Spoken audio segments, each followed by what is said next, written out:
Hey guys, it's Erica, and I'm going to be taking you through a really quick hamstring warm-up that you can do before class. Particularly if you know your teacher is going to be working through the back of the legs or maybe the splits. This is something that's really great to do just before your class starts.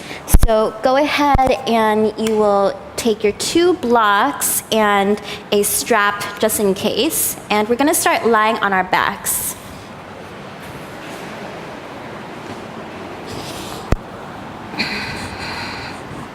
So once you're laying on your back, you'll walk your feet further away from you, reach your arms overhead, and just create some length through the body.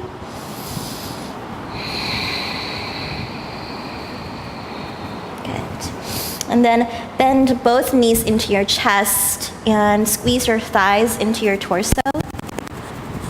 This is really good to just kind of get your body used to the feeling of compressing your hips and your thighs towards your chest.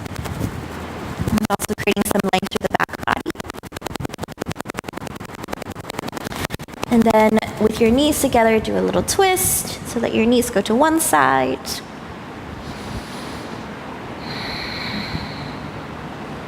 And then to the other side. You can always stay in these positions for longer, especially if you feel like you've got more time before class.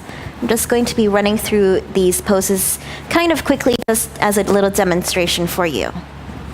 And then once you've done your twist, I like to let my legs raise up and flex my toes towards my face. And just through this simple exercise, I already feel the stretch happening in the back of my calves. I in particular have my hamstrings always feel relatively open, but the calves always feel tight.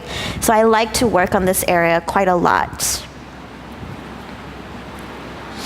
If you find that your legs are going forward when you're doing this exercise, just place a block underneath your hips, and that will just be your solution. It helps you to round your lower back a little bit and keep your legs more upright.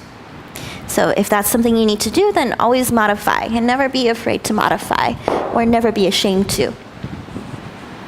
So once you've kind of done that a little bit, I like to do a Halasana, a plow pose, just to stretch into the back of my neck and my upper back.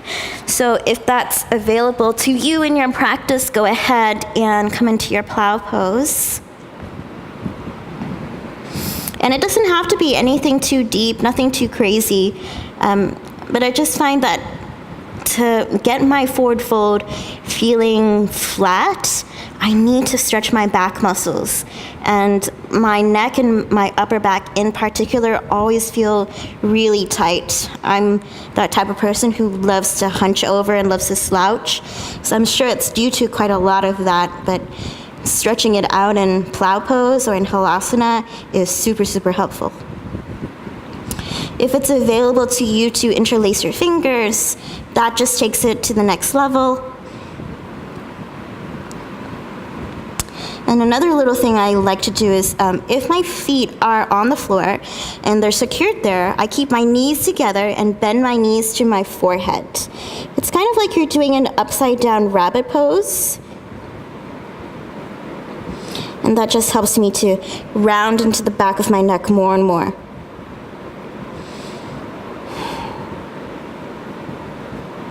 Good, and then from there, I'll come back down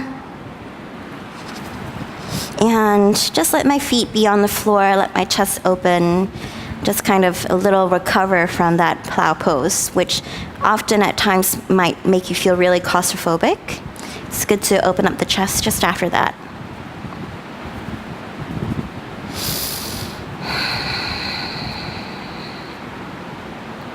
And then go ahead and grab your strap, if I can reach towards it.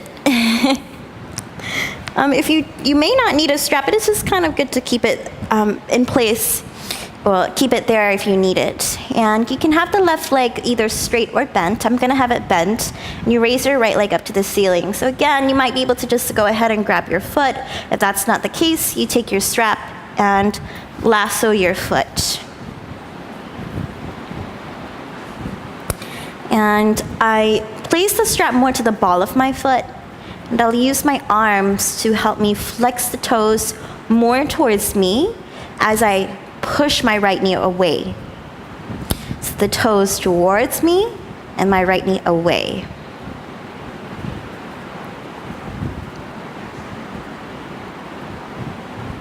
And then I'll use my left hand to either hold the foot or hold both ends of the strap and move my foot slightly towards the left side, no further than the left shoulder, and focus on grounding the outer right hip. It's gonna lift slightly, of course, but this helps you to get into the right IT band.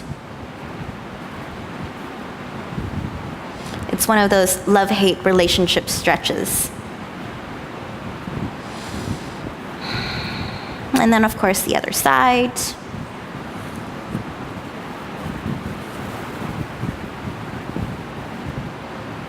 So pulling the toes towards me and pressing the knee away.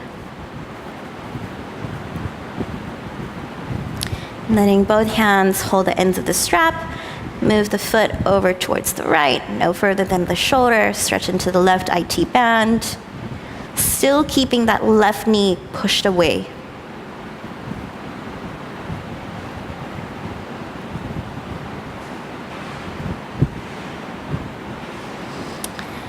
And then once you've done that, you can go ahead to rock yourself up and just do a gentle forward fold. You can have your feet open or slightly closed or somewhere in between. It doesn't have to be anything too serious, but again, it's just to get the back of your legs used to being in this position where they want to be contracted through the front of your leg and then opening through the back of your legs.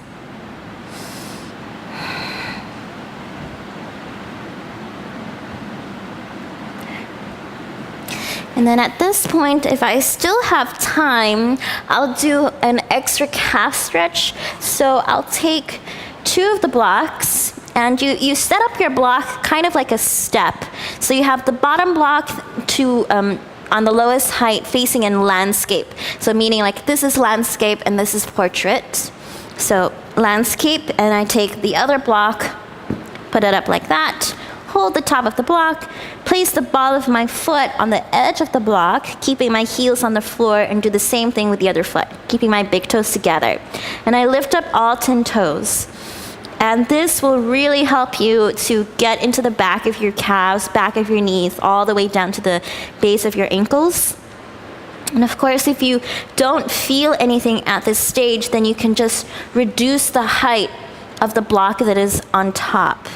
Or you can just remove it altogether and reach for the bottom block, or still further yet, go down to put your hands onto the mat, maybe flatten your palms down. I'm not quite at that stage. I can really feel it in the back of my calves right now, and whew. But this is so good. This is one of those stretches that can really transform your forward folds.